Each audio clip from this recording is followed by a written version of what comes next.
menurut ayat Quran dan hadis Nabi itu nanti ada bermacam-macam. Ada orang beriman itu yang dimasukkan surga. Ada orang beriman itu yang dimasukkan ke dalam surga.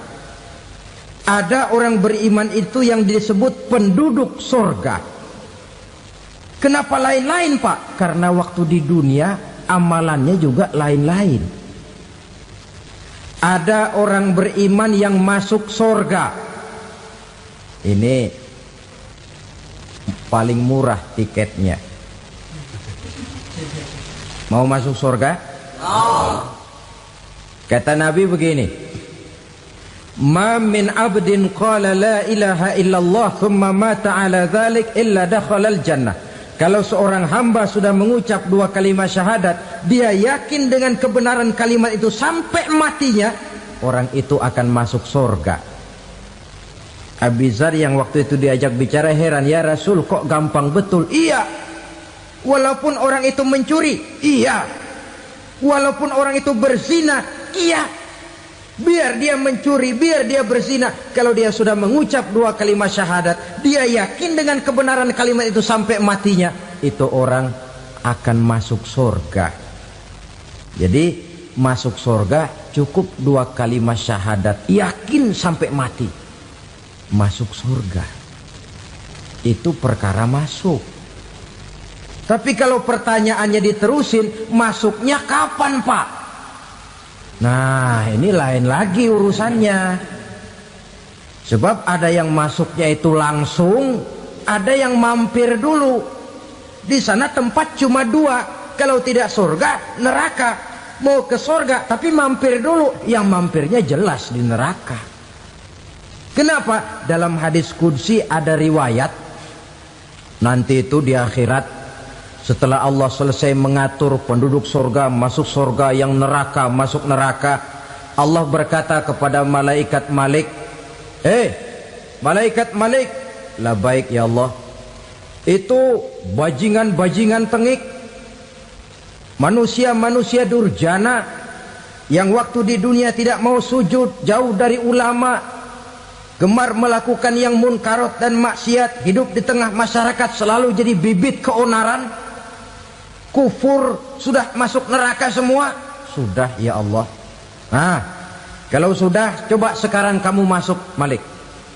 Saya, iya, masuk neraka. Mau apa ya Allah? Kata Allah, akhriju minan nar man kana fi qalbihi misqala habbatin min khardalin min iman. Kau masuk neraka, cari di dalam neraka orang-orang yang ada imannya walaupun kecil sebesar biji zarah, angkat mereka keluar. Masuk malaikat Malik ke neraka, cari orang yang ada imannya, korek-korek. Ya repot, udah pada gosong. Yang ada imannya diangkat ke atas, yang ada imannya diangkat ke atas, lalu dimandikan di Nahrul Hayat, namanya sungai kehidupan di akhirat nanti. Cakep lagi rupanya, bersih lagi wajahnya, apel di hadapan Allah. Kata Allah, bagaimana mas? Kapok nggak sampean? Kapok ya Allah. Nah, kalau kapok, idhab fadkhulil jannah, pergi masuk surga sana. Berangkat mereka ke surga, ketemu sama teman-temannya yang udah sampai lebih dulu, yang nggak pakai mampir lagi. Terjadi dialog. Kata teman-temannya yang udah pada nyampe duluan, mas, iya, emang baru sampai? Saya baru sampai. Memang mampir di mana dulu mas? Kita sudah lama sampai di surga. Saudara buka surah Al-Muddatsir ayat 34-35. Ma salakakum fis saqar? Kenapa kamu mampir di neraka Saqar? Qalu lam naku minal musallin. Mereka menjawab, kami mampir di neraka Saqar mas, gara-gara dulunya kami waktu di dunia tidak pernah sholat. Tidak pernah sholat? Tidak pernah. Karena rumahnya dekat masjid. Cuma dekat doang mas. Sholat mah enggak saya. Enggak pernah ngasih makan fakir miskin, enggak pernah hadir di majelis taklim, pendeknya enggak pernah melakukan kebajikan, maka saya pun mampir di neraka sakor. Untung betul saya punya iman mas sedikit. Waktu hidup di dunia dulu saya pernah mengucap 2 kalimat syahadat, sekali-kalinya waktu mau kawin. Masya Allah. Untung saja kawin, kalau nggak kawin polos.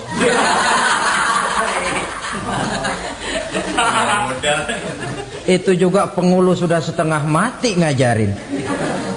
Asyhadu alla, asyaduaan, asyaduaan.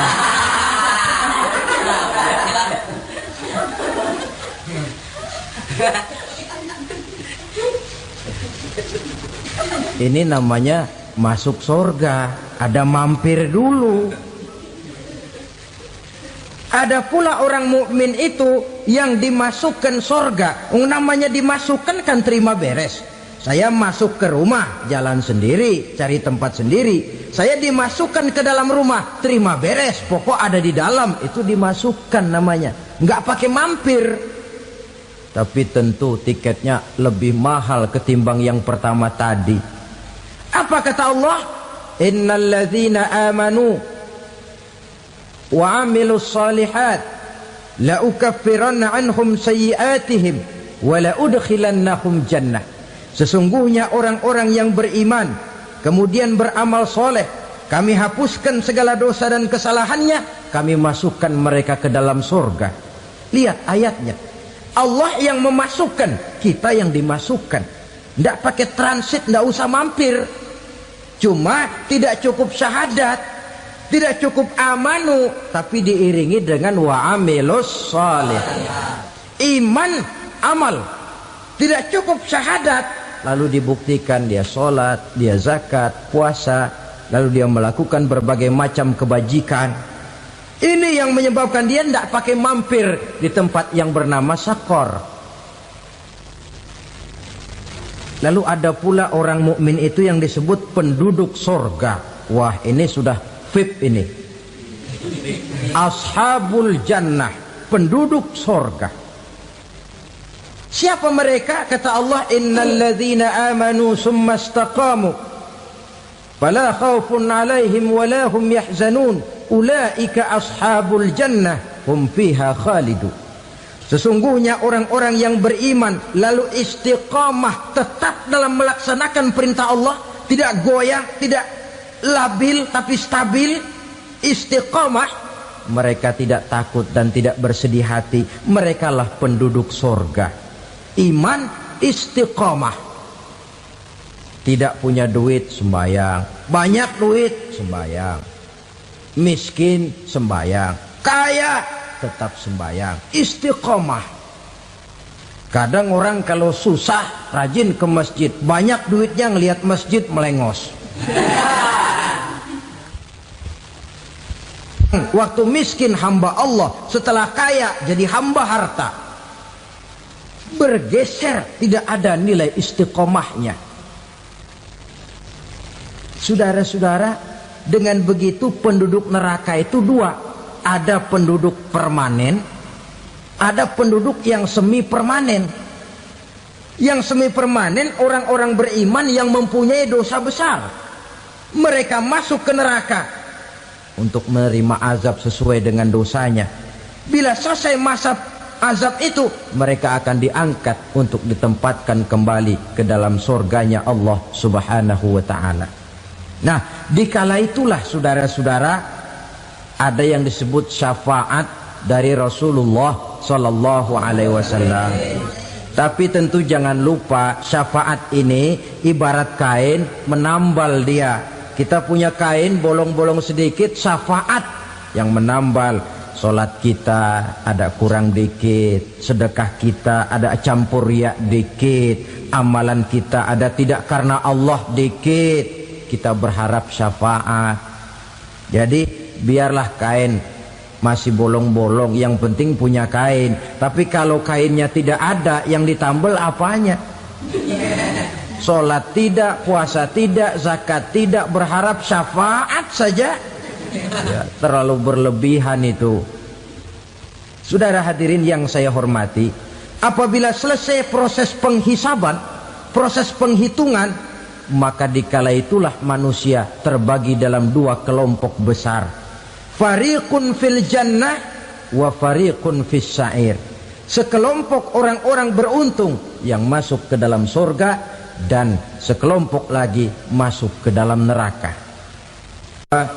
Ibu-ibu, saudara-saudara kaum muslimin rahimakumullah, pada pertemuan yang lalu sudah saya jelaskan bahwa hidup selalu berakhir dengan kematian. Apabila datang kematian menimpa seseorang, datanglah kiamat baginya. Itu yang disebut dengan kiamat kecil. Hakikatnya mati adalah perpindahan dari kehidupan di dunia ini menuju kehidupan di alam barzakh. Menunggu kita di alam barzakh sampai datangnya saat kiamat. Entah 10 tahun, entah 100 tahun, entah 1000 tahun, hanya Allah saja yang maha tahu. Adapun orang-orang beriman yang melakukan amal kebajikan dalam kehidupan di dunia ini, masa penantian yang lama di alam barzakh buat mereka sebentar saja. Tetapi bagi orang-orang kafir yang ingkar, yang tidak beriman kepada Allah, yang hidup di dunia cuma menumpuk-numpuk dosa, tentu penantian di alam barzakh akan merupakan waktu yang sangat lama. Bukankah dalam kehidupan kita waktu itu memang relatif? Contoh misalnya, bagi pemuda-pemudi yang sedang duduk asyik memadu cinta, waktu 4-5 jam saja rasanya cuma 4-5 menit. Tenggelam oleh keasikan. Tapi buat orang yang berbaring di rumah sakit, meratap di balik-balik apa itu tembok derita kata lagu,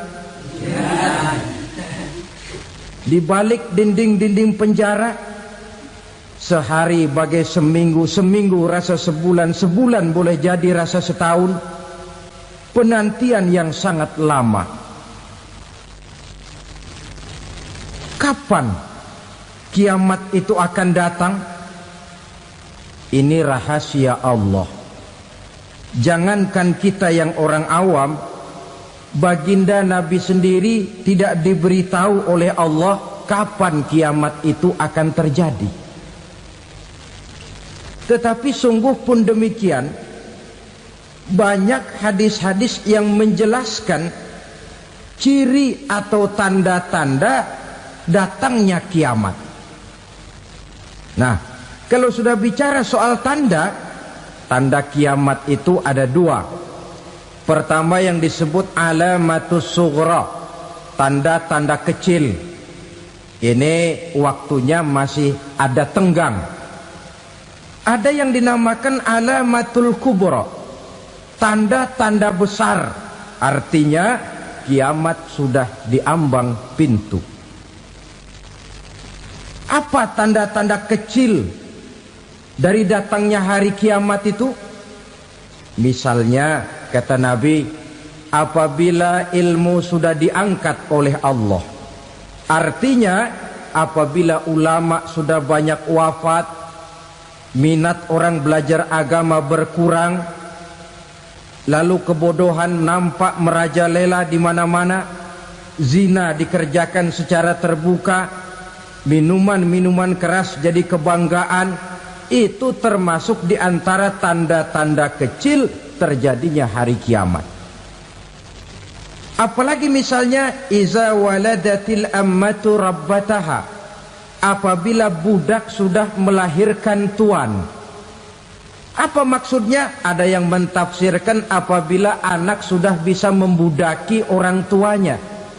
Orang tua yang melahirkan dia, yang membesarkan dia, demi setelah si anak besar jadi orang berpangkat, bertitel, berharta, berkedudukan, jadilah orang tua itu budaknya.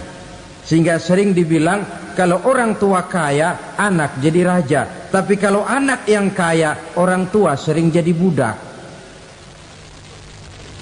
Apalagi munculnya fitnah yang bergelombang, timbul perang antara dua bangsa yang besar, waktu berjalan terasa sangat pendek sekali. Itu merupakan tanda di antara tanda-tanda kiamat.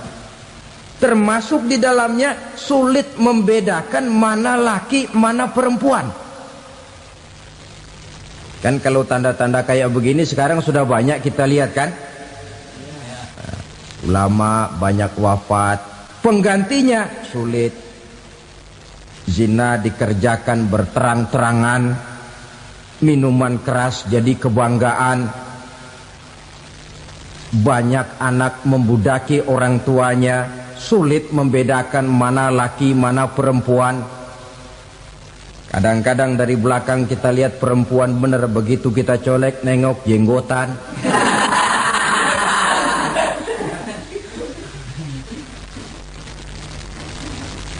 Ini termasuk tanda-tanda kecil. Masih ada tenggang sampai akan terjadinya kiamat itu. Nah, yang dimaksud dengan tanda-tanda besar, ini tanda besar artinya kiamat sudah di ambang pintu. Pertama, matahari terbit dari sebelah barat. Apabila matahari sudah terbit dari arah sebelah barat, tertutuplah sudah pintu taubat. Bersabda Nabi kita, la taqumus sa'atu hatta tatlu'a syamsu min maghribiha. Tidak akan datang hari kiamat sampai matahari terbit dari arah sebelah barat. Fa iza tala'at, manakala matahari telah terbit dari arah sebelah barat, wara'ahan nasu, manusia banyak menyaksikan itu, amanu ajma'un, mereka pun lalu beriman. Yang tadinya kafir, yang tadinya ingkar, yang tadinya membangkang, setelah melihat matahari terbit dari sebelah barat, buru-buru beriman, berlomba-lomba mengucap dua kalimat syahadat. Tapi apa yang terjadi? Kata Nabi, wadzalika hina la yanfa'u nafsan imanuha lam takun amanat min qabl. Hari itu adalah hari yang iman sudah tidak berguna lagi bagi seseorang apabila sebelumnya memang dia tidak pernah beriman. Au kasabat fi imaniha khaira, atau beriman tetapi tidak pernah melakukan kebajikan di dalam keimanannya itu. Hari yang sudah kasib, hari yang sudah terlambat, beriman tidak akan ada gunanya lagi.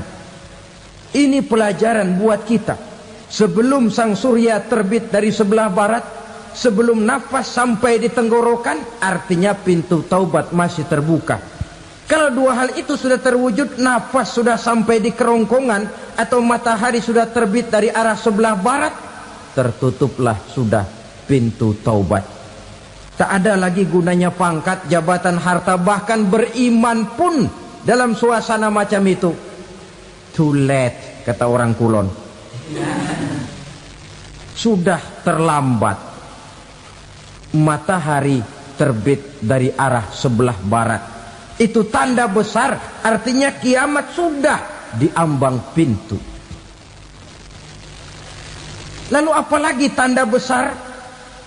Munculnya Dajjal. Dajjal artinya pendusta-pendusta yang menyesatkan manusia. Ada dua macam Dajjal, saudara. Ada Dajjal kecil. Ini Dajjal kelas teri. Kalau ini sejak zaman Rasulullah sudah ada itu. Tiap zaman ada. Di zaman Rasulullah misalnya ada yang bernama Aswad al-Unsi dari Yaman. Ada yang namanya Musailamah Al-Kazzab dari Yamamah. Ada yang namanya Ibnu Sayyad dari Madinah. Ini dajjal-dajjal di zaman Rasul. Musailamatul Kazzab memproklamirkan diri jadi nabi dia. Di zaman Rasul masih hidup. Ini dajjal zaman Nabi. Di zaman sahabat muncul dajjal-dajjal. Di zaman kita sekarang ini dajjal-dajjal pun gentayangan. Dajjal-dajjal kelas teri. Kerjanya mendustakan manusia, menyesatkan manusia, memalingkan manusia dari jalan yang benar dan diridhoi oleh Allah Subhanahu wa taala. Adapun yang merupakan tanda besar dari datangnya kiamat, dajjal-dajjal kelas kakap. Pembohong-pembohong besar yang menyesatkan masyarakat manusia berpaling dari jalan Allah mengikuti jalan mereka.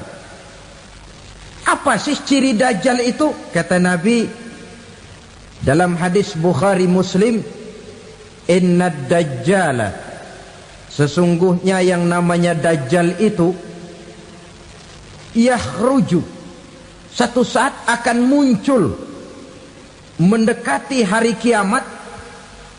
Wa inna ma'ahu ma'an, si dajjal ini membawa air. Wa naran, dan juga membawa api. Dua simbol. Di tangan yang satu dia bawa air, di tangan yang satu dia bawa api. Wa ammal ladzi yarahu an-nasu ma'an fanarun, adapun yang orang banyak lihat air, hakikatnya adalah api. Yang dilihat api, hakikatnya adalah air. Oleh sebab itu, kalau api yang ditawarkan, ambillah air. Kalau air yang ditawarkan, pilihlah api. Maksudnya apa ini? Ini bahasa simbol, saudara-saudara. Dajjal bicaranya seolah-olah untuk kepentingan manusia, menawarkan surga. Surga yang dia tawarkan hakikatnya neraka. Hai manusia, kalau kau mau bahagia, jangan dekat-dekat dengan agama. Solat itu tidak efektif dan efisien, tidak produktif dari segi ekonomi itu. Menghadiri majelis taklim cuma buang-buang waktu. Tahajud, tasbih, tahlil, baca Quran, apa itu? Pekerjaan mubazir saja. Hidup ini cuma sekali, masa yang cuma sekali, manfaatkan dengan sebaik-baiknya. Mumpung, dibawanya sifat mumpung tetapi dalam pengertian yang sangat negatif. Bicaranya seolah-olah untuk kepentingan manusia, tetapi sebenarnya menjerumuskan manusia. Menawarkan air, tapi sebenarnya api.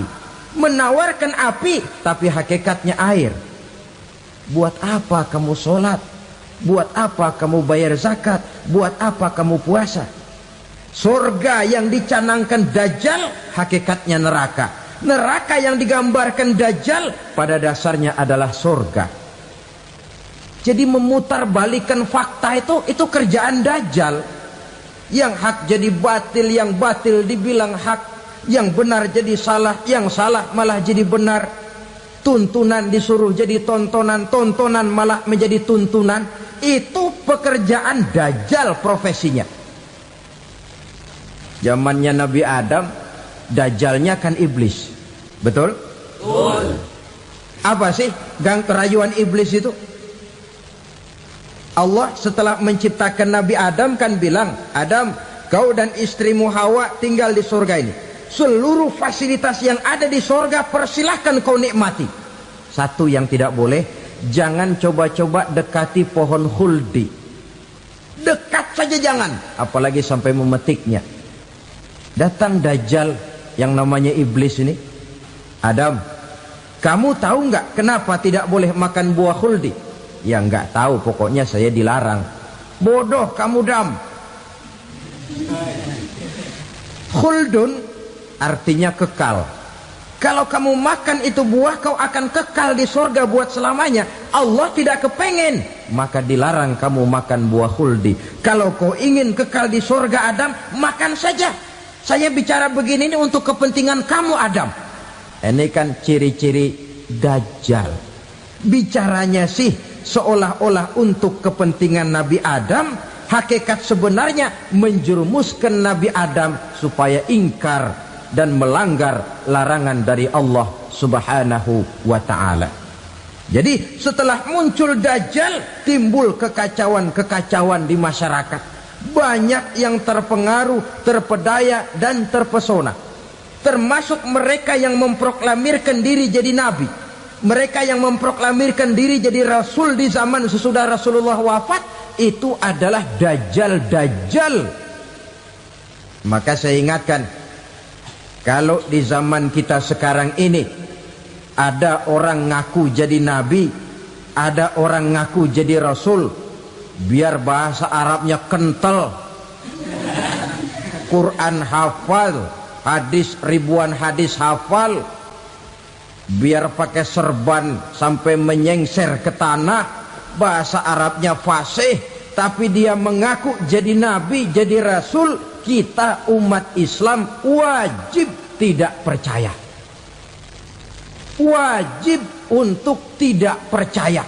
Itulah Dajjal-Dajjal zaman kita sekarang ini.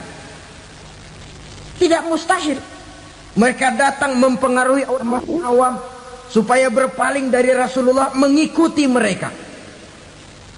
Nah, di akhir zaman nanti, mendekati hari kiamat, Dajjal ini muncul. Dajjal kelas kakap, menyesatkan masyarakat manusia untuk berpaling dari Islam, mengikuti seruan mereka.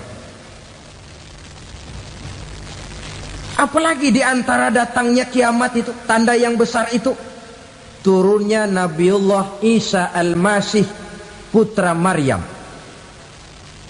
Menurut berbagai hadis yang sahih, Nabi Isa Al-Masih nanti akan turun lagi. Tidak membawa risalah yang baru, tapi meluruskan risalah Islam ini yang telah banyak ditinggalkan oleh masyarakat. Bahkan ada hadis menjelaskan beliau akan membunuh Nabi, mematahkan kayu-kayu salib, lalu melaksanakan haji dan umrah mengikuti syariat Nabi Muhammad, bukan membawa agama baru. Menjadi semacam mujaddid, reformer, menyelamatkan manusia dari bisikan Dajjal. Bahkan ada riwayat yang menjelaskan bahwa Nabi Isa berhasil mengalahkan Dajjal, mengembalikan masyarakat manusia kembali kepada ajaran Islam yang datang dari Allah, dibawa oleh Rasulullah Sallallahu Alaihi Wasallam. Dengan kata lain, turunnya Nabi Isa bukan sebagai Nabi dan Rasul baru, tetapi mengikuti syariat Nabi kita Muhammad Sallallahu Alaihi Wasallam. Saudara hadirin, ibu-ibu hadirat yang saya hormati, kemudian apalagi di antara tanda-tanda besar akan datangnya kiamat itu? Keluarnya asap atau awan. Kata Nabi, inna min asratis sa'ah dukhanan yamla'u ma bainal masyriqi wal maghrib. Di antara tanda-tanda kiamat, munculnya awan antara langit dan bumi. Ini pun diperkuat dalam surah Ad-Dukhan ayat 10. Fartaqib yauma ta'tis sama' bidukhanin mubin fayughshan nas hadza azabun alim. Bagi orang-orang yang beriman, mereka biasa-biasa saja. Tapi bagi orang kufur, datangnya asap dan awan ini merupakan azab yang kelewat pedih. Barangkali sedikit mendekati gambaran tentang azab yang pedih ini, saya ingatkan alam pikiran kita kepada peristiwa yang belum lama terjadi. Pernah dengar berita bocornya reaktor nuklir di Chernobyl, Uni Soviet? Pernah dengar? Nah, bocornya reaktor nuklir di Chernobyl yang mengakibatkan ratusan bahkan sangat mungkin ribuan nyawa. Cuma satu reaktor. Bagaimana kalau seluruh cadangan nuklir yang dimiliki oleh para negara adik kuasa ini diledakkan? Bahkan yang konon menurut catatan cadangan nuklir yang dimiliki bersama oleh Amerika dan Rusia sekarang ini sudah sanggup memusnahkan 6 miliar manusia, 1,5 kali lebih banyak dari jumlah manusia yang nongkrong di permukaan bumi ini. Saudara-saudara hadirin yang saya hormati, lalu saat mendekati hari kiamat, apalagi tandanya? Setelah Nabi Isa wafat, pada saat turunnya yang kedua kali, lalu Allah meniupkan angin sejuk. Semua orang-orang beriman, orang-orang baik wafat, sehingga penghuni bumi ini cuma tinggal lagi terdiri dari orang-orang kafir. Tidak ada lagi di bumi ini yang bisa mengucapkan Allah. Sehingga dalam hadis qudsi itu ada keterangan, innallaha azza wa jalla yaqulu li Israfil. Allah pernah pesan kepada malaikat Israfil, kata Allah, Israfil, idza sami'ta qailan yaqul Allah Allah fa akhirin nafakh 40 sanatan ikraman liqailiha. Hai Israfil, apabila kau dengar di permukaan bumi masih banyak orang yang mengucapkan Allah Allah, maka tunda sangkakala kiamat itu 40 tahun. Untuk apa? Ikraman liqailiha, menghormati orang yang mengucapkan Allah Allah itu. Wah, jadi karena sekarang masih banyak yang mengucapkan Allah, besar hatilah kita, masih jauh kiamat itu. Tapi jangan lupa, kiamat pribadi, kiamat kecil itu yang nggak kita sangka-sangka. Ajal datang mencabut nyawa, itu kiamat pribadi, dan itu yang pasti kita hadapi, dan itu yang membuat kita tidak boleh bersikap main-main di dalam kehidupan sekarang ini. Saudara hadirin yang saya hormati, tidak ada lagi orang-orang muslim. Seluruh penduduk dunia ini kafir. Lalu terciptalah struktur sosial yang berlandaskan prinsip hidup semau gue. Bakal terjadilah prinsip di mana yang kaya menyantap yang miskin, yang kuat menindas yang lemah. Hidup sudah bagaikan di rimba belantara, berlaku hukum rimba, siapa yang kuat dia yang menang, siapa yang lemah menjadi mangsa. Timbul kekacauan, maksiat merajalela, munkarat menjadi-jadi, sehingga isi bumi ini penuh dengan segala macam perbuatan dosa. Tidak ada perlunya lagi alam diperpanjang temponya. Datang saat yang sudah dijanjikan oleh Allah Azza wa Jalla, maka terjadilah yang disebut kiamat kubra, kiamat besar, kiamat ancur-ancuran. Bagaimana kejadian ini dimulai? Dalam surah Az-Zumar ayat 68, Allah Subhanahu wa taala berfirman, wa nufikha fis suri fasa'iqa man fis samawati wa man fil ardi illa man sya'allahu. Maka manakala ditiuplah sangkakala, terkejutlah seluruh yang ada di langit dan seluruh yang ada di bumi. Bila saat kiamat datang, Allah perintah malaikat Israfil, Israfil, tiup sangkakalamu. Ditiuplah sangkakala oleh malaikat Israfil. Yang akibat daripada tiupan itu, seluruh yang ada di langit, seluruh yang ada di permukaan bumi terkejut. Yang ada di langit siapa? Malaikat kan. Bayangin aja kalau malaikat kaget, apalagi kita. Terkejut seluruh makhluk yang ada di bumi, yang ada di langit mendengar suara sangkakala itu. Bunyinya tidak sanggup kita bayangkan dahsyatnya. Ledakan nuklir, ledakan neutron, belum apa-apa ketimbang bunyi sangkakala malaikat Israfil ini. Nah, lalu mendengar bunyi sangkakala ini, gemparlah makhluk, kacaulah alam.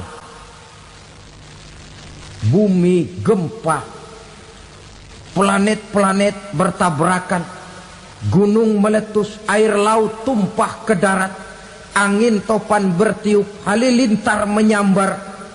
Lalu semua yang bernama hidup mati total.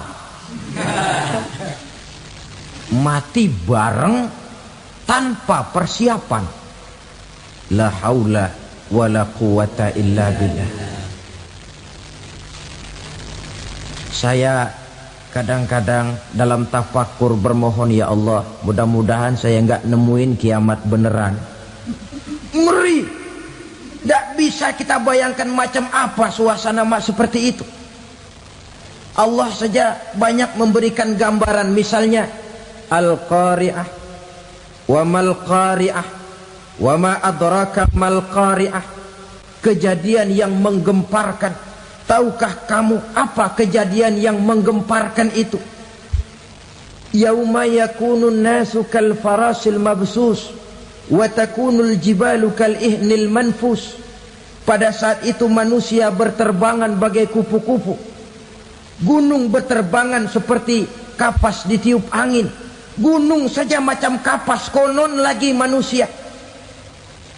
Kematian total, mulai semut sampai gajah mati, jin mati, iblis mati, malaikat mati. Oh, malaikat saja mati. Saudara hadirin yang saya hormati, kematian total yang tanpa persiapan. Orang bilang, Pak, kalau mati bareng begitu yang repot malaikat maut dong ya. Cabut sana, cabut sini. Itu kalau menurut logika kita, mestinya begitu menurut logika. Tapi logika juga yang nggak perlu serepot itu. Sebab untuk mematikan listrik di wilayah DKI, di wilayah Jakarta, nggak perlu tiap rumah didatengin matiin, ya lama. Cukup dari kantor pusatnya saja PLN tekan satu tombol, gelaplah seluruh Jakarta. Saudara hadirin yang saya hormati, kematian total. Lalu setelah kematian total, planet-planet juga mati, dalam arti tidak bergerak dan beredar. Angin mati, dalam arti tidak bertiup. Air mati, dalam arti tidak ada riak gelombang. Pokoknya semua mati. Kullu nafsin za'iqatul maut, semua yang bernafas mati. Dalam ayat lain, kullu man 'alaiha fan, semua yang ada di permukaan bumi fana. Yang kekal cuma Allah Subhanahu wa ta'ala. Yang paling belakang mati malaikat maut dan malaikat Israfil. Tapi mati juga sesuai dengan janji Allah.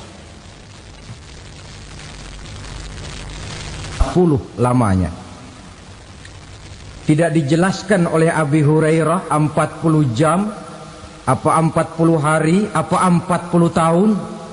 Hadis-hadis cuma menyebutkan 40 saja. Sunyi alam, yang tinggal cuma Allah saja lagi. Ketika itu Allah berseru-seru, katanya, limanil mulkul yauma, siapa para penguasa hari ini? Mana itu raja-raja dan penguasa yang dulu mengaku jadi Tuhan? Fir'aun, mana Fir'aun sekarang? Yang dulu jadi raja, merasa berhasil, sombong, lalu tidak mau turun-turun dari kekuasaannya, sampai kepada puncak kekurang ajarannya mengangkat diri jadi Tuhan. Mana itu Fir'aun? Namrus, mana sekarang Namrus? La ilaha illa ana, ternyata tidak ada Tuhan lain selain daripada aku, kata Allah. Proses kemudian, saudara-saudara, turunlah hujan dari langit. 40 lamanya hujan itu. Tidak jelas juga 40 jam apa 40 hari. Setelah air turun membasahi, datanglah tiupan sangkakala yang kedua. Semua yang bernama mati bangkit dari kuburnya masing-masing. Ini yang disebut Yaumul Ba'thi, hari kebangkitan. Allahu Akbar. Pada saat kita bangkit dari kubur kita masing-masing, kumpul di padang mahsyar namanya. Bayangin aja, saya sendiri nggak sanggup bayangin. Manusia sejak zaman Adam sampai zaman kiamat kumpul bareng di tempat sama. Berapa banyaknya itu?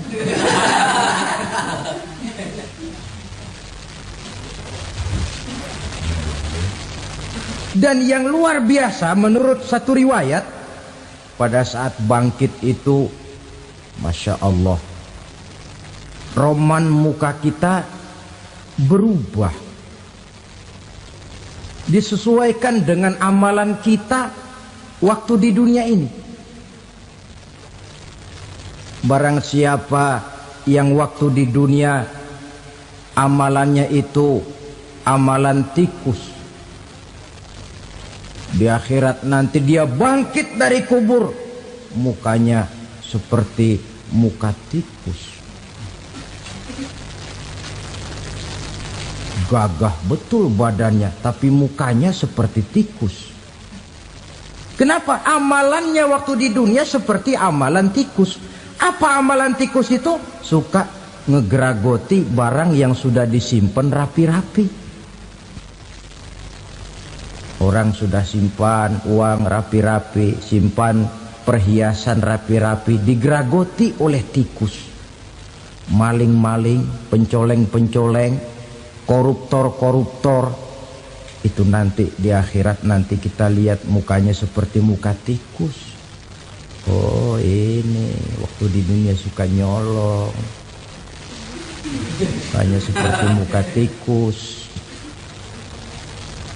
Barang siapa yang waktu di dunia ini amalannya itu amalan macan, dia akan bangkit nanti mukanya seperti muka macan.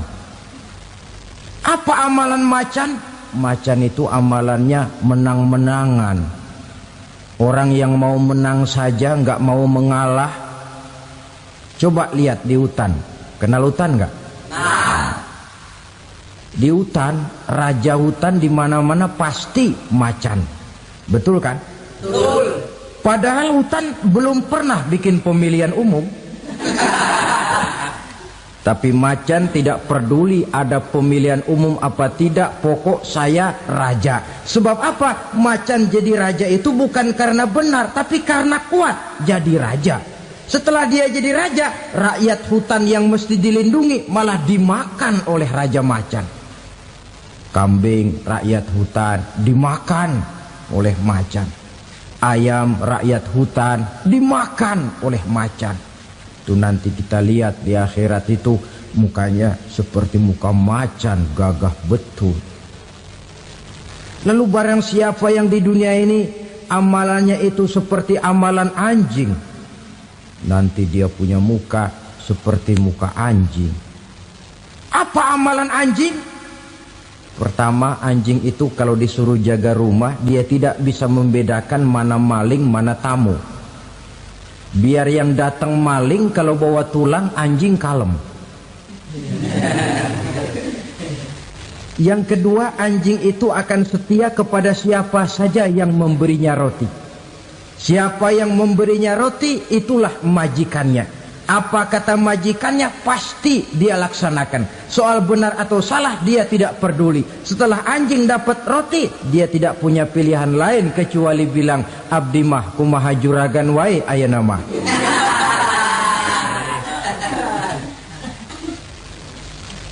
Saudara hadirin yang saya hormati, berkumpul di padang mahsyar, tiap orang sibuk dengan persoalannya masing-masing. Matahari waktu itu didekatkan oleh Allah, panas luar biasa. Ada yang saking panasnya itu mencucurkan peluh keringat sampai sebatas mata kakinya. Ada yang keringatnya sampai sedengkulnya, ada yang keringatnya sampai sepusatnya, ada yang keringatnya mengalir sampai sebahunya, ada yang kelelap oleh keringatnya sendiri, sementara orang di sampingnya nggak apa-apa. Bergantung lagi amalan dia waktu di dunia ini.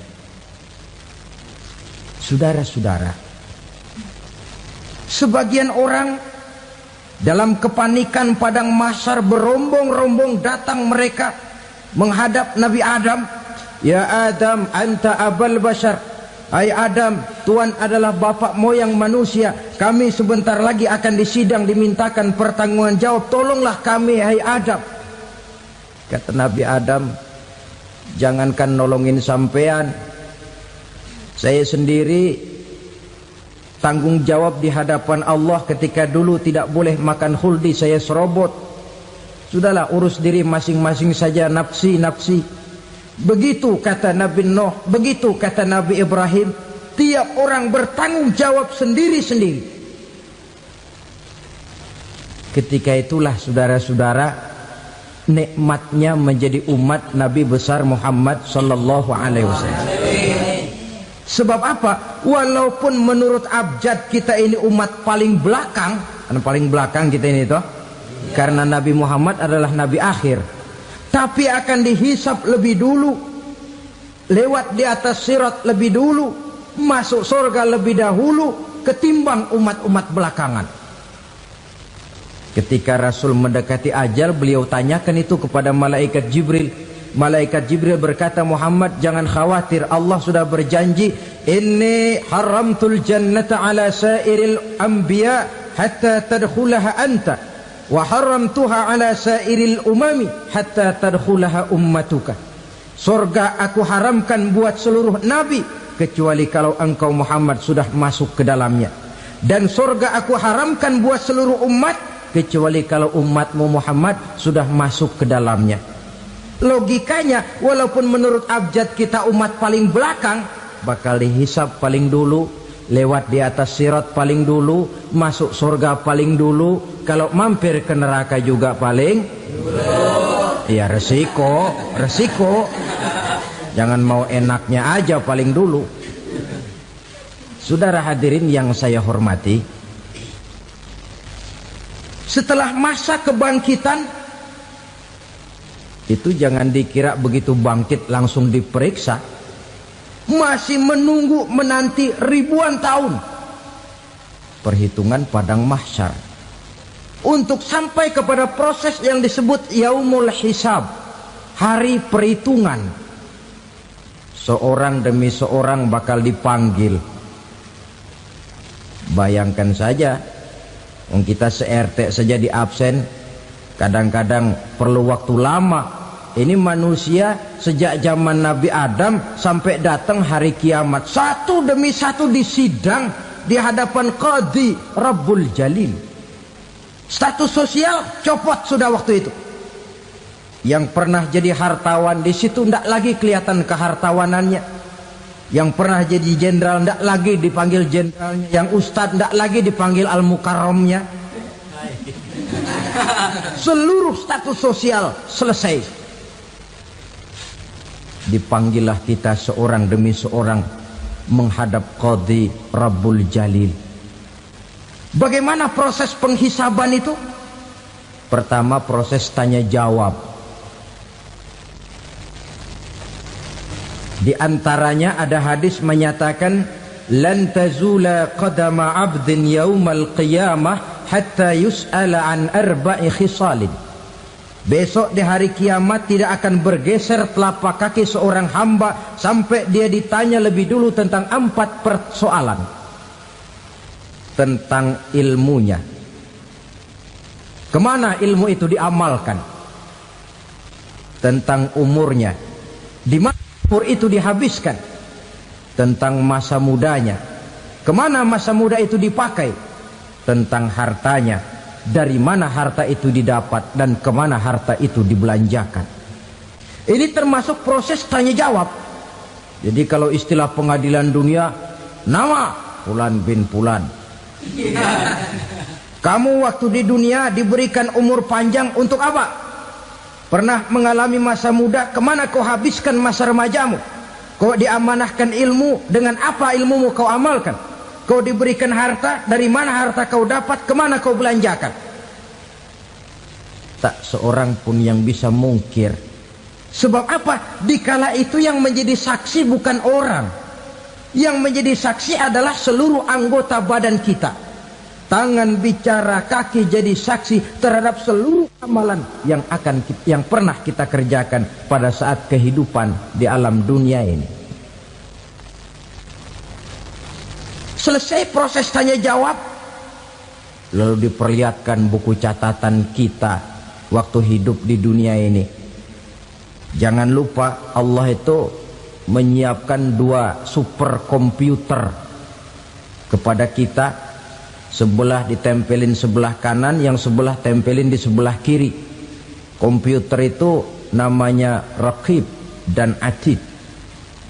2 malaikat yang apabila baik kita lakukan, refleks saja akan menulis kebajikan kita. Jahat kita kerjakan, akan tertulis. Catatan itu nanti diperlihatkan kepada kita.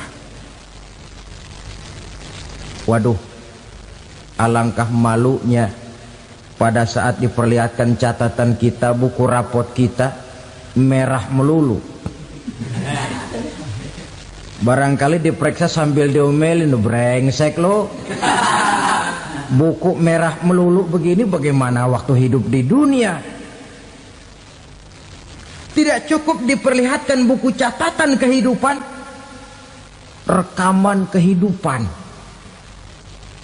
Rekaman kehidupan kita secara utuh sejak terlahir sampai ajal datang merenggut nyawa. Barangkali mirip dengan video sekarang ini, di mana terekam dengan baik seluruh kegiatan kita, sejak yang sekecil-kecilnya sampai kepada yang sebesar-besarnya.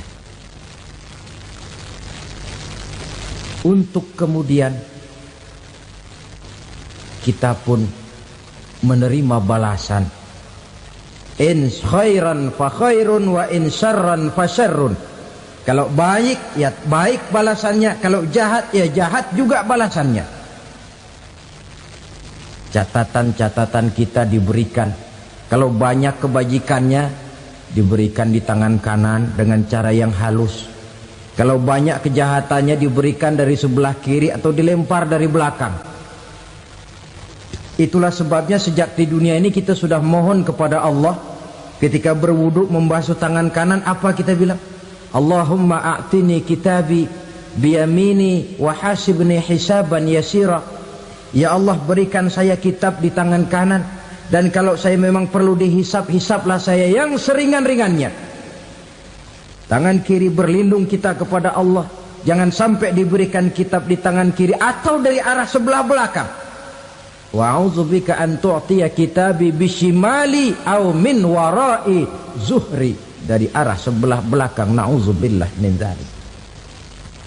Setelah selesai lewat proses penghisaban, lewat mizan, timbangan, maka yang sudah selesai dihisab itu bergeraklah menuju sirat, jembatan yang terbentang menuju surga melalui neraka.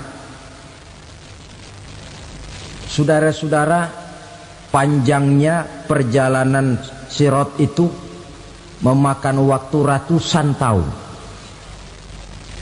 Tetapi orang yang lewat di atas sirat pun macam-macam, bergantung amalannya ketika di dunia ini. Ada yang lewat di atas sirat itu kalbarkil khatib, seperti kilat yang menyambar, lep, sudah sampai dia di surga. Cepat bukan main. Ada yang lewat di atas sirat itu seperti orang lari-lari. Ada yang lewat di atas sirat itu seperti orang jalan biasa. Ada yang sambil merangkak, ada yang sambil ngesor, ada yang sambil gelayutan, ada yang selamat sampai ke ujung ke surga, ada yang tergelincir jatuh masuk ke dalam neraka, bergantung amalannya dalam kehidupan di dunia sekarang ini. Tiap kita akan melewati yang namanya sirat ini. Saudara-saudara kaum muslimin yang saya hormati, dengan demikian mereka yang selamat melalui sirat sampai ke terminal akhir surga, mereka yang ketika dihisab ternyata banyak kejahatannya daripada kebaikannya, mereka singgah di dalam neraka. Nah, adapun orang-orang yang beriman menurut ayat Quran dan hadis Nabi itu nanti ada bermacam-macam. Ada orang beriman itu yang dimasukkan surga. Ada orang beriman itu yang dimasukkan ke dalam surga. Ada orang beriman itu yang disebut penduduk surga. Kenapa lain-lain, Pak? Karena waktu di dunia amalannya juga lain-lain. Ada orang beriman yang masuk surga. Ini paling murah tiketnya. Mau masuk surga? Kata Nabi begini, ma min abdin qala la ilaha illallah thumma mata ala dhalik illa dakhalal jannah. Kalau seorang hamba sudah mengucap dua kalimat syahadat, dia yakin dengan kebenaran kalimat itu sampai matinya, orang itu akan masuk surga. Abi Dzar yang waktu itu diajak bicara heran, ya Rasul kok gampang betul? Iya. Walaupun orang itu mencuri, iya. Walaupun orang itu berzina, iya. Biar dia mencuri, biar dia berzina, kalau dia sudah mengucap dua kalimat syahadat, dia yakin dengan kebenaran kalimat itu sampai matinya, itu orang akan masuk surga. Jadi masuk surga cukup dua kalimat syahadat, yakin sampai mati, masuk surga. Itu perkara masuk. Tapi kalau pertanyaannya diterusin, masuknya kapan, Pak? Nah, ini lain lagi urusannya. Sebab ada yang masuknya itu langsung, ada yang mampir dulu. Di sana tempat cuma dua, kalau tidak surga, neraka. Mau ke surga tapi mampir dulu, yang mampirnya jelas di neraka. Kenapa? Dalam hadis qudsi ada riwayat, nanti itu di akhirat, setelah Allah selesai mengatur penduduk surga masuk surga, yang neraka masuk neraka, Allah berkata kepada malaikat Malik, malaikat Malik, labaik ya Allah. Itu bajingan-bajingan tengik, manusia-manusia durjana yang waktu di dunia tidak mau sujud, jauh dari ulama, gemar melakukan yang munkarat dan maksiat, hidup di tengah masyarakat selalu jadi bibit keonaran, kufur, sudah masuk neraka semua. Sudah ya Allah. Nah, kalau sudah, coba sekarang kamu masuk, Malik. Saya, iya, masuk neraka. Mau apa ya Allah? Kata Allah, akhriju minan nar man kana fi qalbihi misqala habatin min khardalin min iman. Kau masuk neraka, cari di dalam neraka orang-orang yang ada imannya walaupun kecil sebesar biji zarah, angkat mereka keluar. Masuk malaikat Malik ke neraka, cari orang yang ada imannya, korek-korek. Ya repot, udah pada gosong. Yang ada imannya diangkat ke atas, yang ada imannya diangkat ke atas, lalu dimandikan di Nahrul Hayat, namanya sungai kehidupan di akhirat nanti. Cakep lagi rupanya, bersih lagi wajahnya, apel di hadapan Allah. Kata Allah, bagaimana mas? Kapok nggak sampean? Kapok ya Allah. Nah, kalau kapok, idhab fadkhulil jannah, pergi masuk surga sana. Berangkat mereka ke surga. ketemu sama teman-temannya yang udah sampai lebih dulu, yang nggak pakai mampir lagi. Terjadi dialog. Kata teman-temannya yang udah pada nyampe duluan, "Mas, iya, emang baru sampai?" Saya baru sampai." "Memang mampir di mana dulu, Mas? Kita sudah lama sampai di surga." Saudara buka surah Al-Muddatsir ayat 34-35. "Ma salakakum fis saqar?" Kenapa kamu mampir di neraka Saqar? Qalu lam naku minal musallin. Mereka menjawab, kami mampir di neraka Saqar, Mas, gara-gara dulunya kami waktu di dunia tidak pernah sholat. Tidak pernah sholat? Tidak pernah. Kan rumahnya dekat masjid. Cuma dekat doang, Mas. Sholat mah enggak saya. Enggak pernah ngasih makan fakir miskin, enggak pernah hadir di majelis taklim, pendeknya enggak pernah melakukan kebajikan. Maka saya pun mampir di neraka Saqar. Untung betul saya punya iman, Mas, sedikit. Waktu hidup di dunia dulu saya pernah mengucap 2 kalimat syahadat. Sekali-kalinya waktu mau kawin. Masya Allah. Untung saja kawin. Kalau nggak kawin polos.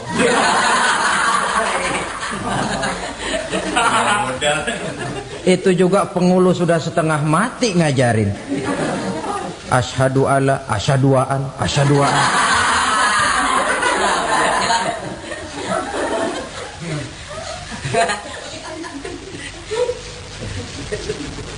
Ini namanya masuk surga, ada mampir dulu. Ada pula orang mukmin itu yang dimasukkan surga. Namanya dimasukkan kan terima beres.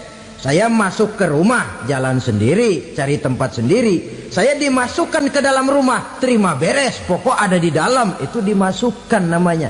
Nggak pakai mampir. Tapi tentu tiketnya lebih mahal ketimbang yang pertama tadi. Apa kata Allah?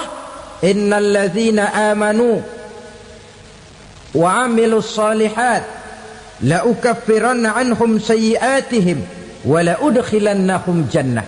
Sesungguhnya orang-orang yang beriman kemudian beramal soleh, kami hapuskan segala dosa dan kesalahannya, kami masukkan mereka ke dalam surga. Lihat ayatnya. Allah yang memasukkan, kita yang dimasukkan. Tidak pakai transit, tidak usah mampir. Cuma tidak cukup syahadat, tidak cukup amanu, tapi diiringi dengan wa'amilus salih. Iman, amal. Tidak cukup syahadat, lalu dibuktikan dia sholat, dia zakat, puasa, lalu dia melakukan berbagai macam kebajikan. Ini yang menyebabkan dia tidak pakai mampir di tempat yang bernama Saqar. Lalu ada pula orang mukmin itu yang disebut penduduk surga. Wah, ini sudah VIP ini. Ashabul jannah, penduduk surga.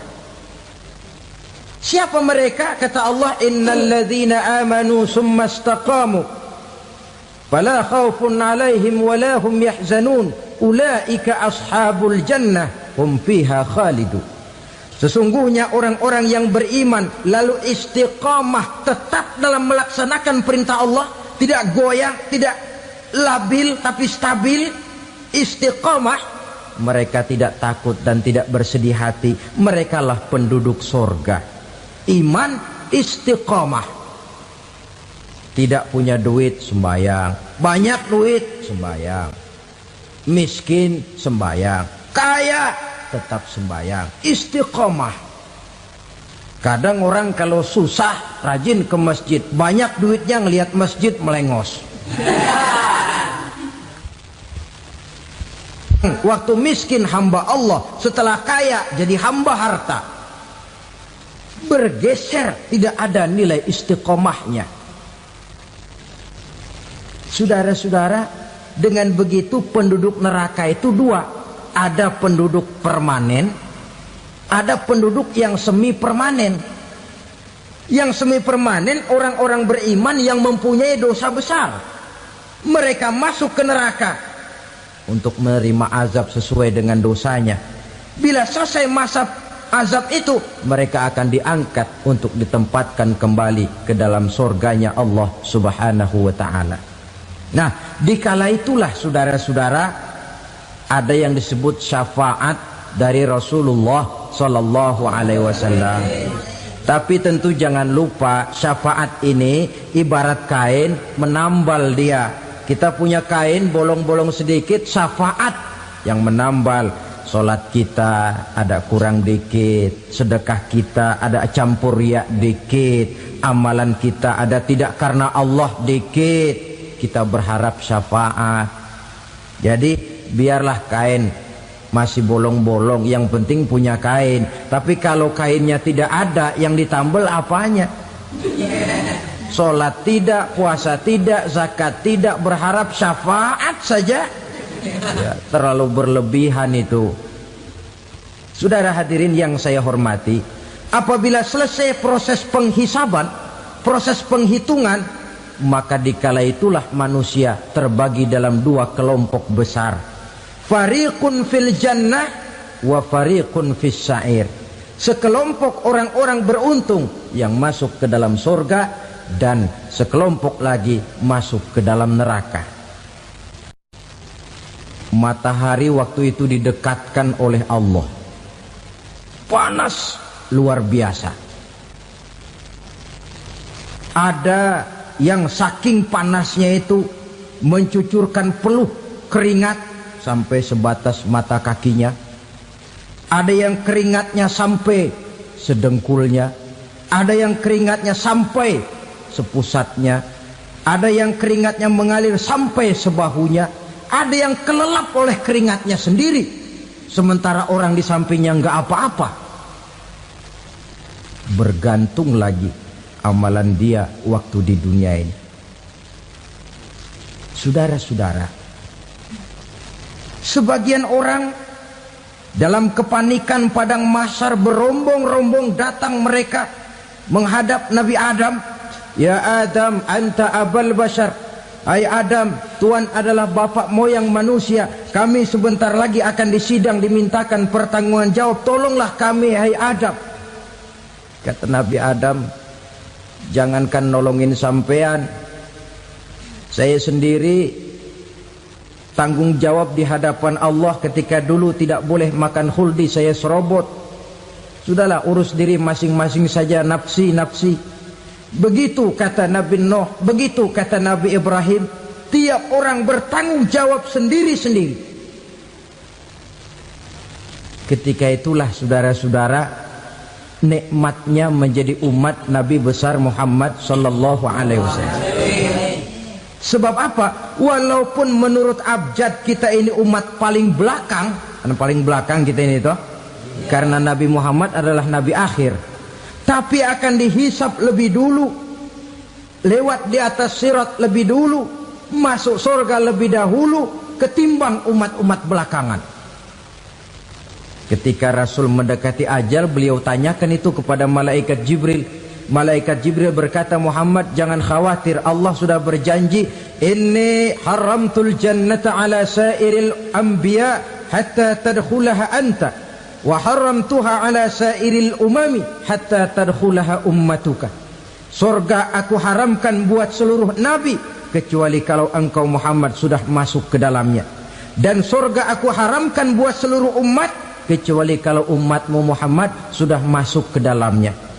Logikanya, walaupun menurut abjad kita umat paling belakang, bakal dihisap paling dulu, lewat di atas sirat paling dulu, masuk surga paling dulu. Kalau mampir ke neraka juga paling dulu. Ya resiko.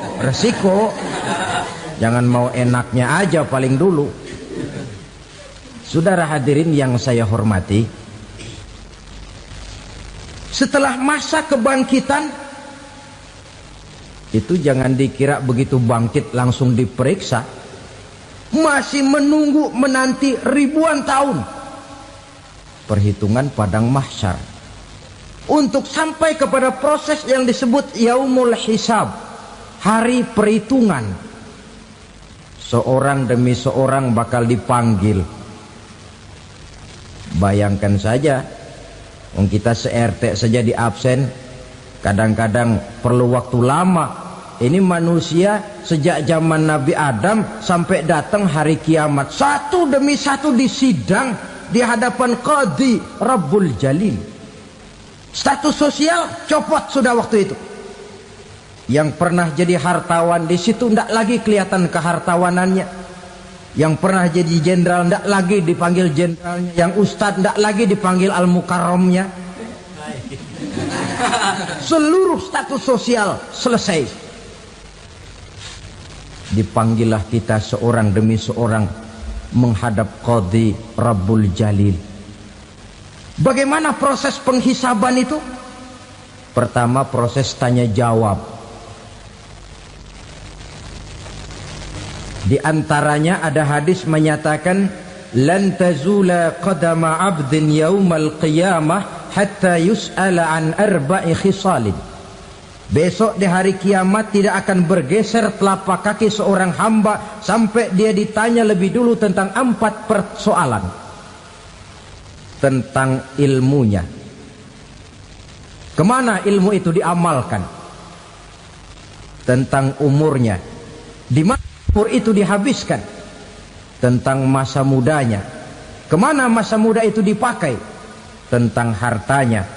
Dari mana harta itu didapat dan kemana harta itu dibelanjakan. Ini termasuk proses tanya jawab. Jadi kalau istilah pengadilan dunia, nama Fulan bin Fulan. Kamu waktu di dunia diberikan umur panjang untuk apa?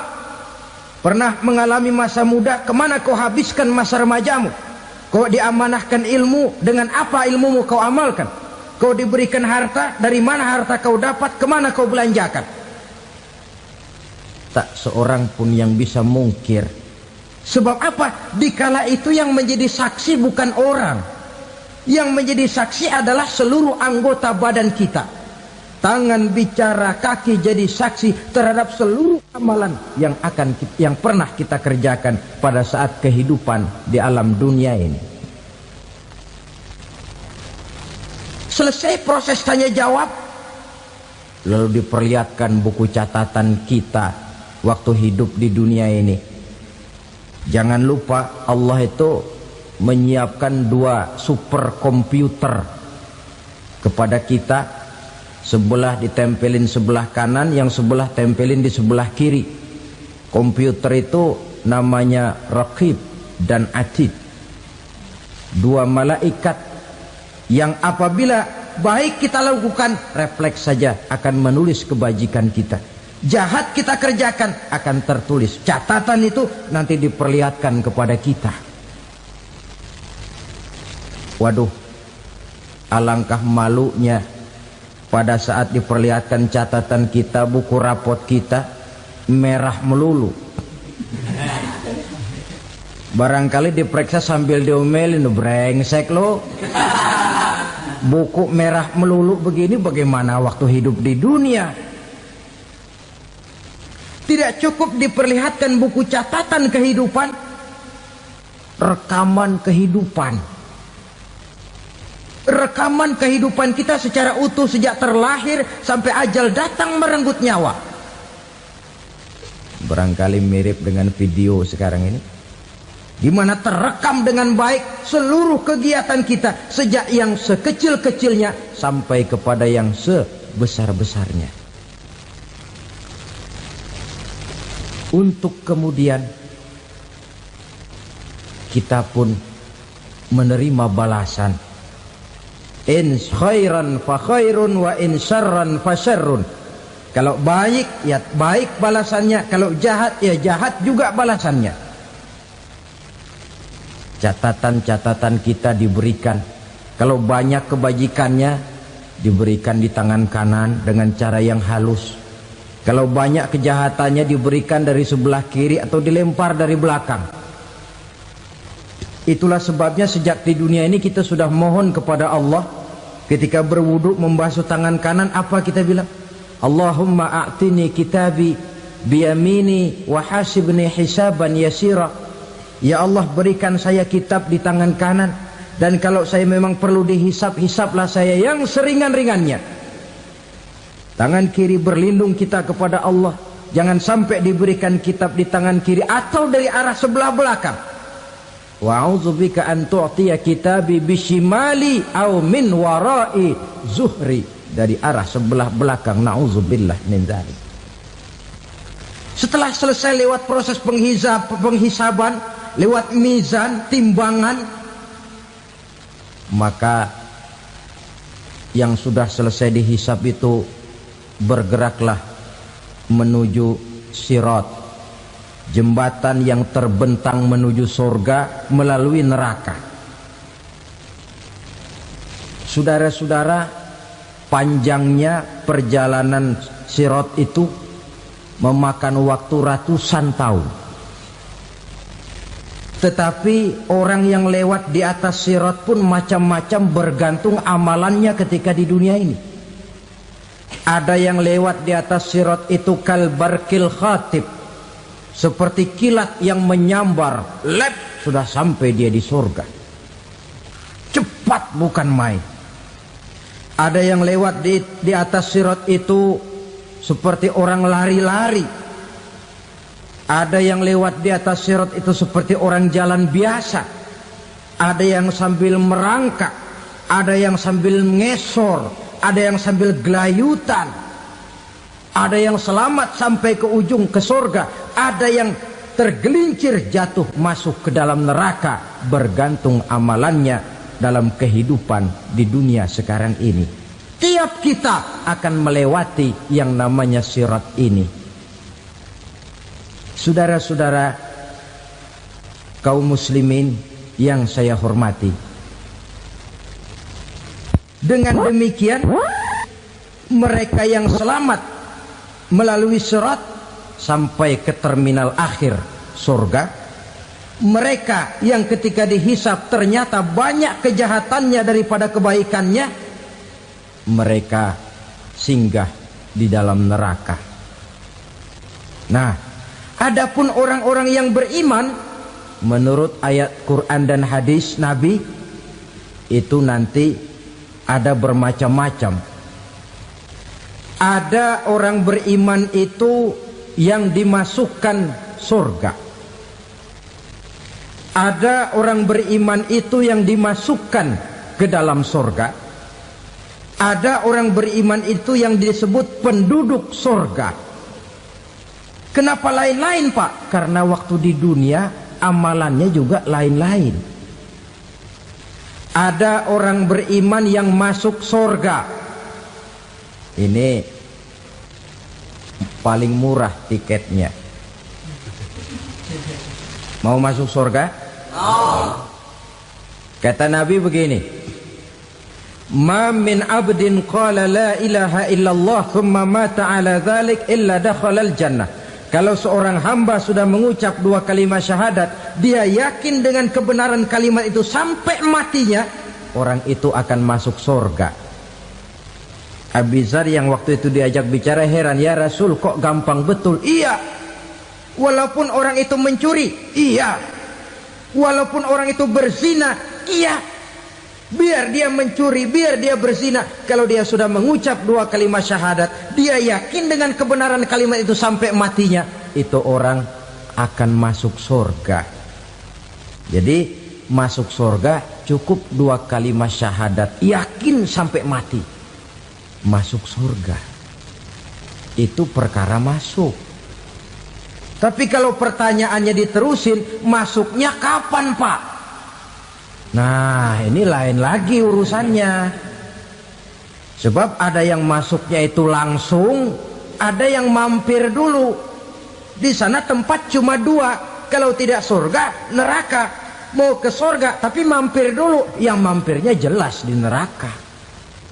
Kenapa? Dalam hadis qudsi ada riwayat, nanti itu di akhirat, setelah Allah selesai mengatur penduduk surga masuk surga, yang neraka masuk neraka, Allah berkata kepada malaikat Malik, malaikat Malik, labaik ya Allah. Itu bajingan-bajingan tengik, manusia-manusia durjana yang waktu di dunia tidak mau sujud, jauh dari ulama, gemar melakukan yang munkarat dan maksiat, hidup di tengah masyarakat selalu jadi bibit keonaran, kufur, sudah masuk neraka semua. Sudah ya Allah. Nah, kalau sudah, coba sekarang kamu masuk, Malik. Saya, iya, masuk neraka.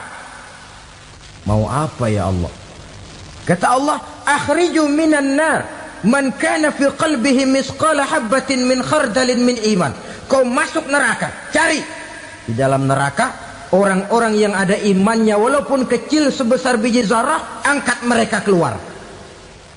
Masuk malaikat Malik ke neraka, cari orang yang ada imannya, korek-korek.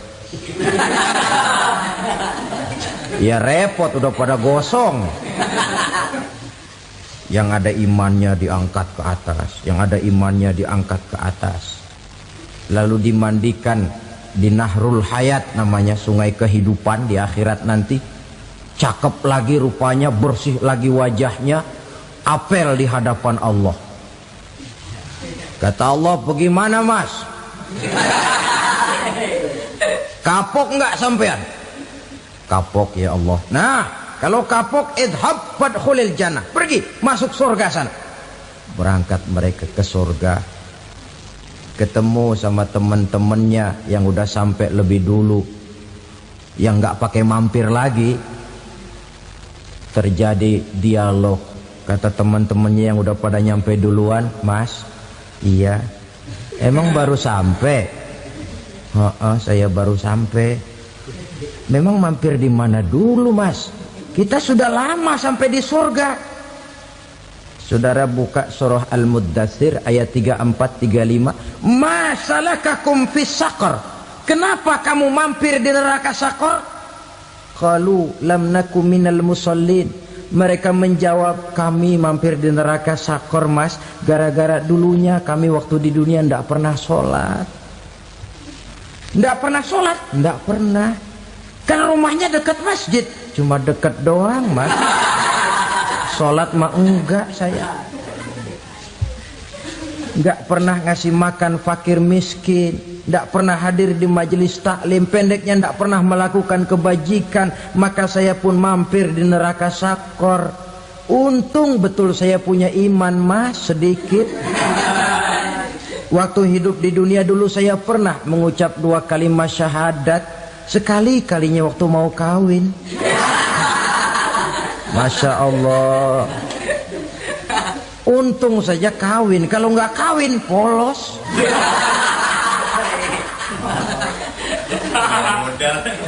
Itu juga pengulu sudah setengah mati ngajarin. Asyhadu alla, asyaduaan, asyaduaan.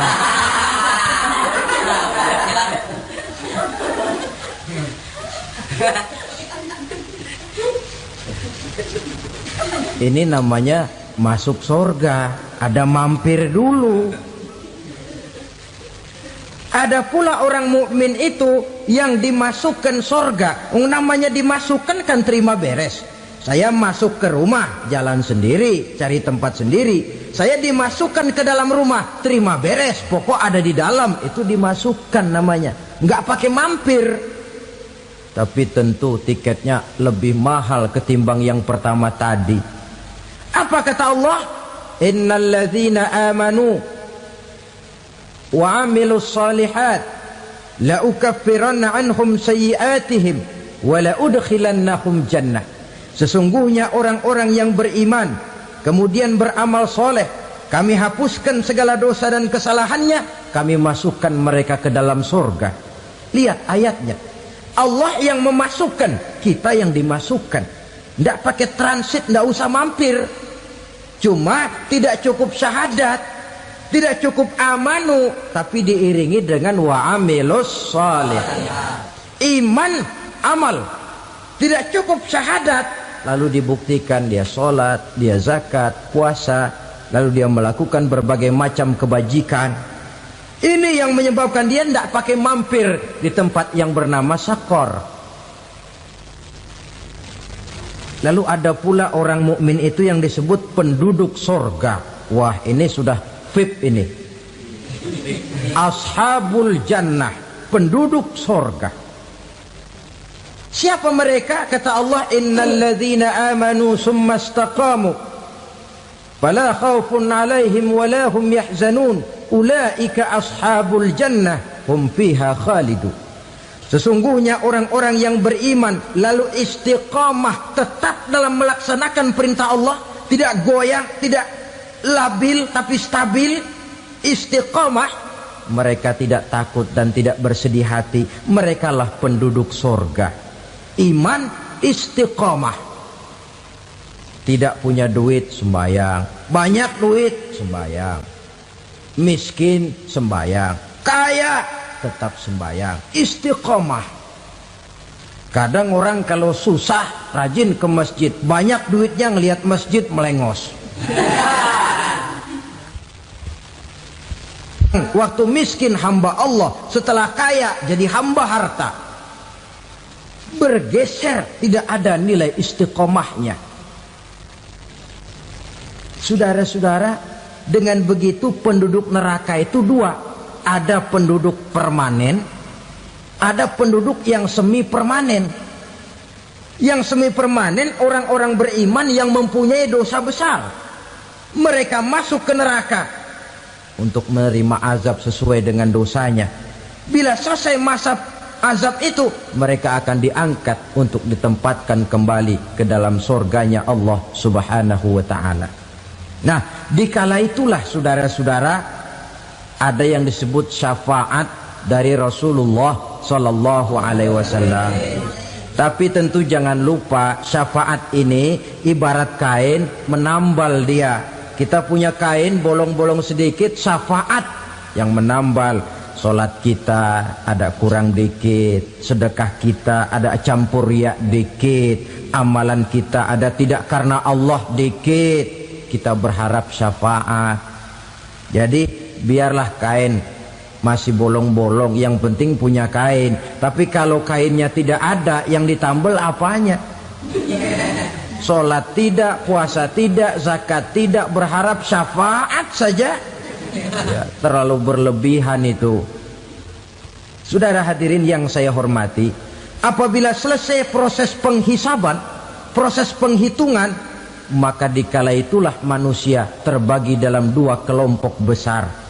Fariqun fil jannah wa fariqun fis sa'ir. Sekelompok orang-orang beruntung yang masuk ke dalam surga, dan sekelompok lagi masuk ke dalam neraka.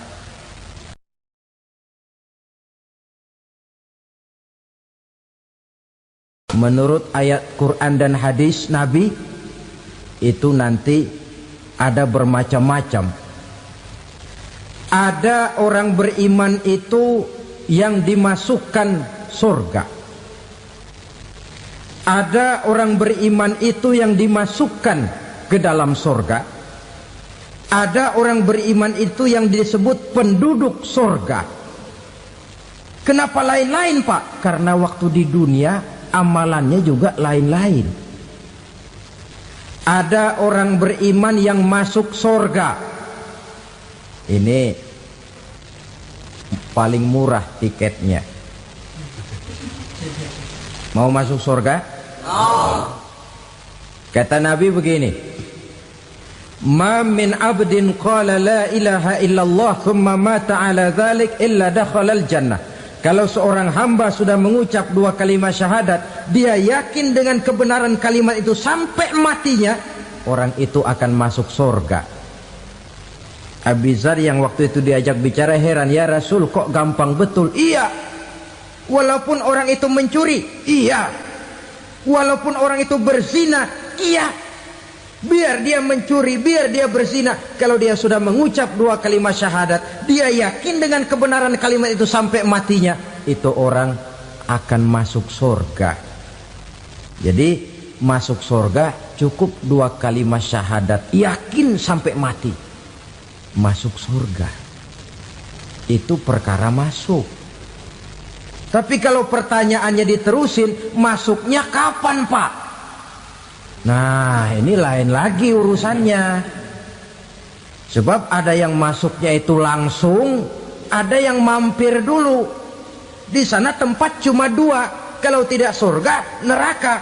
mau ke surga tapi mampir dulu, yang mampirnya jelas di neraka.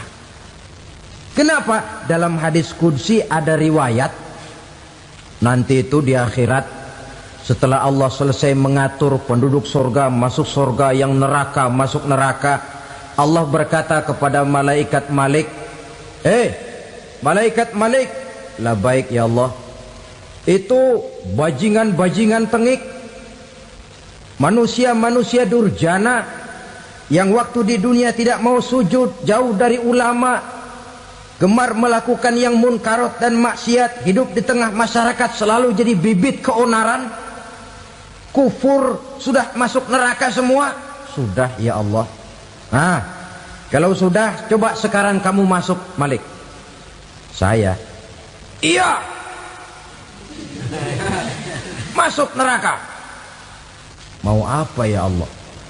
Kata Allah, akhriju minan nar man kana fi qalbihi misqala habbatin min khardalin min iman. Kau masuk neraka, cari di dalam neraka orang-orang yang ada imannya walaupun kecil sebesar biji zarah, angkat mereka keluar. Masuk malaikat Malik ke neraka, cari orang yang ada imannya, korek-korek. Ya repot, udah pada gosong.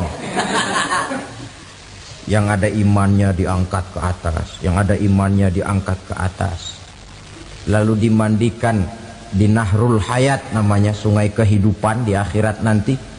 Cakep lagi rupanya, bersih lagi wajahnya, apel di hadapan Allah. Kata Allah, bagaimana mas? Kapok nggak sampean? Kapok ya Allah. Nah, kalau kapok, idhab fadkhulil jannah, pergi masuk surga sana. Berangkat mereka ke surga, ketemu sama teman-temannya yang udah sampai lebih dulu, yang nggak pakai mampir lagi. Terjadi dialog.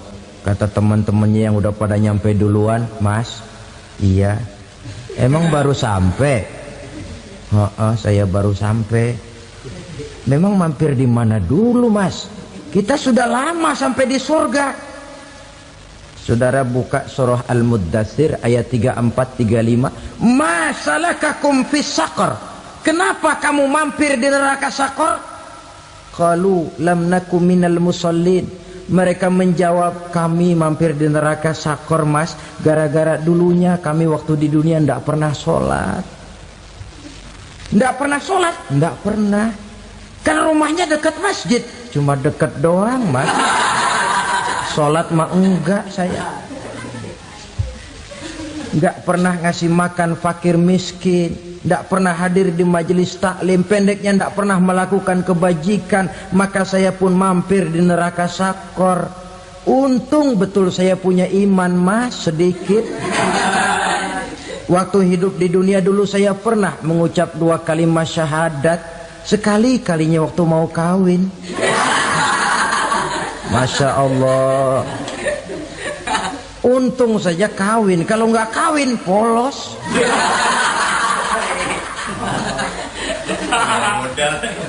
Itu juga pengulu sudah setengah mati ngajarin. Asyhadu alla, asyaduaan, asyaduaan.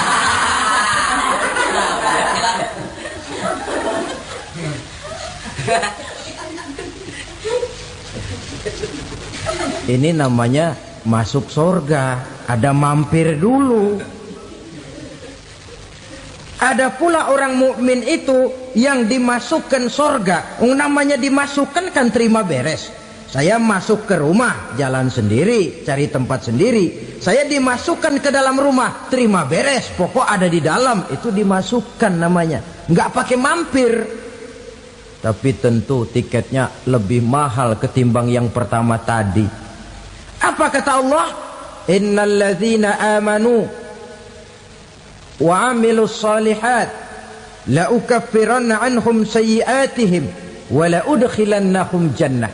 Sesungguhnya orang-orang yang beriman kemudian beramal soleh, kami hapuskan segala dosa dan kesalahannya, kami masukkan mereka ke dalam surga. Lihat ayatnya, Allah yang memasukkan, kita yang dimasukkan. Tidak pakai transit, tidak usah mampir. Cuma tidak cukup syahadat, Tidak cukup amanu, tapi diiringi dengan wa amilus shalih. Iman, amal.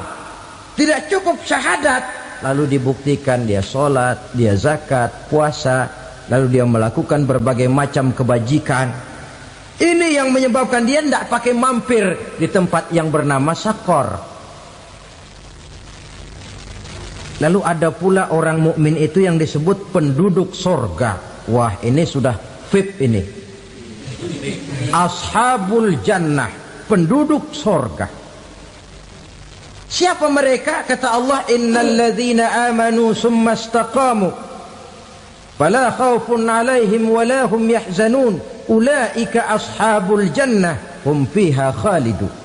Sesungguhnya orang-orang yang beriman lalu istiqamah, tetap dalam melaksanakan perintah Allah, tidak goyah, tidak labil tapi stabil, istiqamah, mereka tidak takut dan tidak bersedih hati. Merekalah penduduk sorga.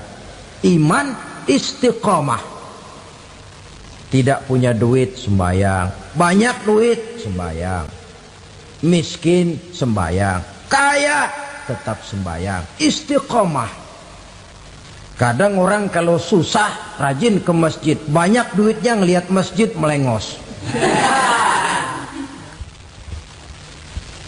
Waktu miskin hamba Allah, setelah kaya jadi hamba harta.